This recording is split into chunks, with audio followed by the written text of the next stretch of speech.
Hello, welcome back to my YouTube channel business tips. दोस्तों, एक ऐसी बीमारी हमारे बीच में आई जिसने बहुत सारे लोगों की जानें ले ली, जिसे हम कोविड के नाम से जानते हैं। लेकिन एक बीमारी ऐसी भी है जिसने उससे भी ज़्यादा जानें ली हैं। आज मैं आपको उस बीमारी के बारे में बताऊंगा, लेकिन उसको बताने से पहले अगर अभी तक आपने मेरे चैनल बिजनेस टिप्स को सब्सक्राइब नहीं किया है तो उसे प्लीज़ सब्सक्राइब कर लें और बेल आइकन को ज़रूर प्रेस कर दें। कौन सी ऐसी बीमारी है जिसने कोविड-19 से ज़्यादा लोगों की जानें ले ली? आज मैं आपको लाइफ के कुछ फ़लसफ़े बताने वाला हूँ। अगर आपने इनको अपनी लाइफ में इम्प्लीमेंट कर लिया, अगर आप इनको अपनी लाइफ में एग्जीक्यूट कर गए, तो आपकी लाइफ सेट हो जाएगी। एक ऐसी बीमारी जो कोविड से भी ज़्यादा जानें ले चुकी है, वो बीमारी है फ्रेंड्स, लोग क्या कहेंगे। लोग क्या कहेंगे, ये एक ऐसी बीमारी है जिसकी वजह से अभी तक अरबों लोगों की जानें जा चुकी हैं। किसी ने पूछा कि दुनिया में सबसे ज़्यादा दौलत कहाँ है? क्या वो अरब कंट्रीज़ में है जिनके पास तेल के कुएं हैं? क्या वो साउथ अफ्रीका में है जिनके पास माइंस हैं? मैं कहता हूं सबसे ज्यादा दौलत दुनिया की कब्रिस्तान में 3 फीट नीचे है, जहां लाखों करोड़ों अरबों आइडियाज ऐसे आए जिन्हें इस्तेमाल ही नहीं किया गया, सिर्फ इस डर से कि लोग क्या कहेंगे, और वो चले गए।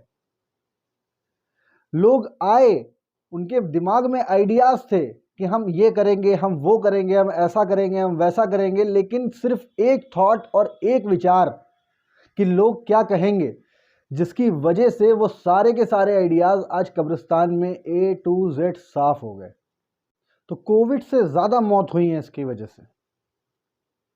लेकिन जिन लोगों ने अपने विचारों को पाला, महात्मा गांधी उनके विचार थे, डॉक्टर APJ अब्दुल कलाम उनके विचार थे, उन लोगों ने अपने विचारों को पाला और इतिहास रच दिया। लेकिन बहुत से लोग हैं जिन्होंने अपने विचारों के साथ ही कब्र पकड़ ली और उनका मामला सिर्फ ये सोचते सोचते साफ हो गया कि लोग क्या बोलेंगे। मैं आपको एक बात बता दूं माय फ्रेंड्स, अपने मन की सुनना। आपके मन में जो बात आ रही है, आपके मन में जो विचार आ रहा है, आप उसकी सुनना। क्योंकि जो अपने मन की नहीं सुने, एक बार एक बच्चा अपने पापा के पास आया और उसने बोला, पापा मैं पेंटर बनना चाहता हूं, मैं पेंटिंग करूंगा। तो पापा ने बोला, यार ये क्या बनना चाहता है तू? पेंटर बनना चाहता है? क्या हासिल कर लेगा पेंटर बन के? क्या मिल जाएगा तुझे पेंटर बन के?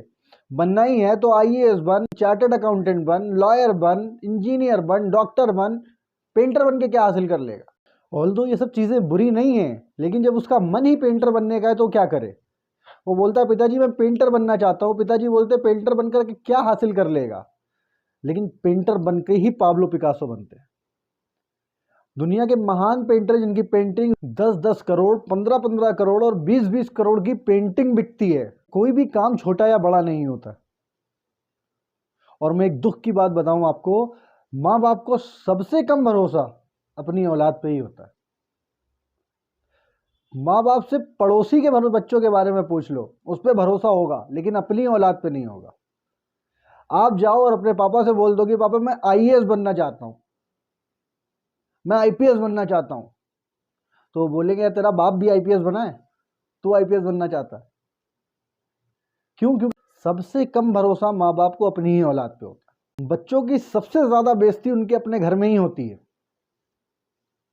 और मैं आपको एक बात बता दूं कि हर बच्चा जीनियस ही पैदा होता है। हर बच्चा जीनियस ही पैदा होता है। उनके सॉफ्टवेयर में जो छेड़छाड़ होती है वो उनके घर में ही होती है। हर एक बच्चा जीनियस ही पैदा होता है। जो भी उनके सॉफ्टवेयर में छेड़छाड़ होती है वो उनके घर में, इधर और कॉलेज या स्कूल में होती है। उनसे बताएंगे कि आप ये नहीं कर सकते, आपसे ये नहीं होगा, और ऐसा सुनते सुनते सुनते सुनते उनके माइंड में एक थॉट डेवलप हो जाता है, एक थॉट स्टार्ट हो जाता है, जिसको वो बोलते हैं लोग क्या कहेंगे। वो उस थॉट पे चला जाता है कि मैं कुछ करना भी चाहूं तो लोग क्या कहेंगे।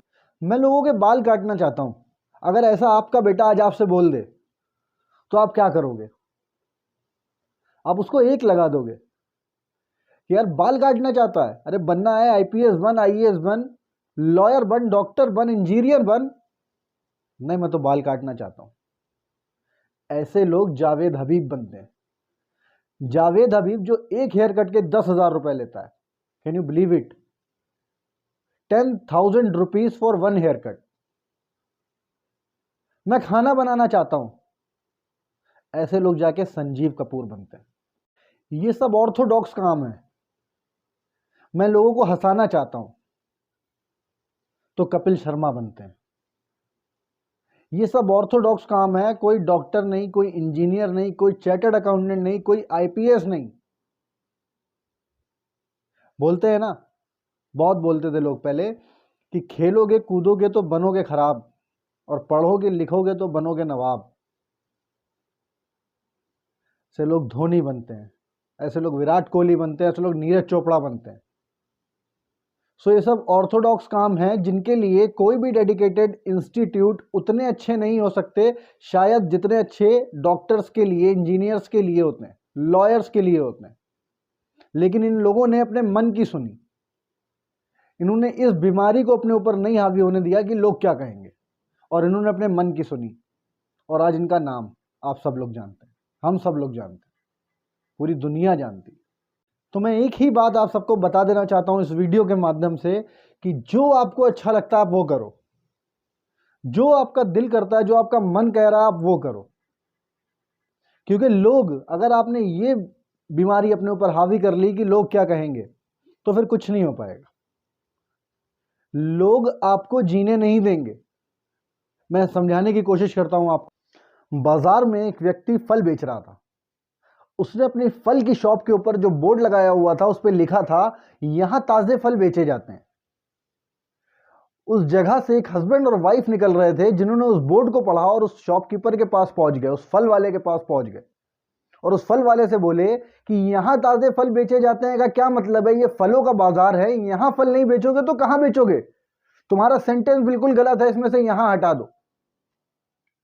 उसने बोला, मेम साहब बात तो आपकी बिल्कुल ठीक है, और उसने उस सेंटेंस में से यहां वर्ड को हटा दिया।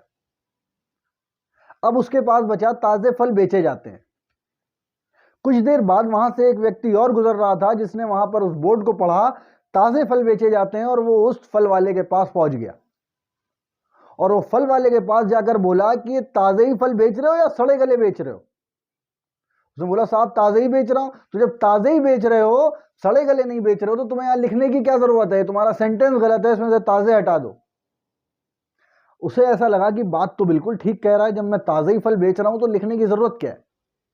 उसने उसमें से ताजे भी हटा दिया। अब उसमें बचा फल बेचे जाते हैं।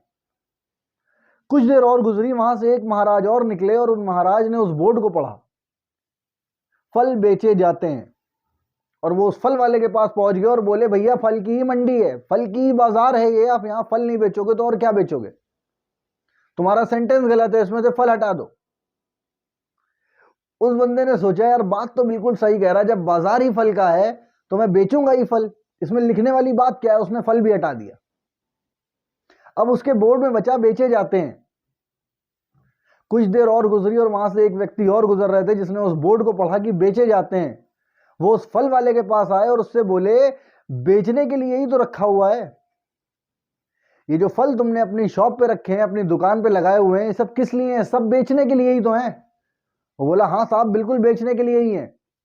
नहीं तो फिर लिखने की जरूरत क्या है कि बेचे जाते हैं? सबको पता है तुमने बेचने के लिए रखे हैं। उसने बोला, बात तो बिल्कुल ठीक है। उसने क्या किया, अपने बोर्ड में से बेचे जाते हैं भी हटा दिया। अब उसका बोर्ड बिल्कुल खाली ब्लैंक हो गया। कुछ देर और गुजरी, वहां से एक व्यक्ति और निकल रहा था और उसने उस जॉबकीपर को देखा, उस दुकानदार को देखा, और वो उस दुकानदार के पास आया और बोला, भैया तुम्हारा बोर्ड तो बिल्कुल खाली है, इस पे कुछ लिखते क्यों नहीं हो? कुछ लिखो इस पे। सबसे बड़ा रोग, क्या कहेंगे लोग? कोविड से ज्यादा मौतें हुई हैं दूसरों की सुनने में, लोगों की सुनकर। इसलिए फ्रेंड्स, जो भी करना है अपने दिल की सुनना, अपने मन की सुनना और उसके हिसाब से करना। लोग तुम्हें जीने नहीं देंगे।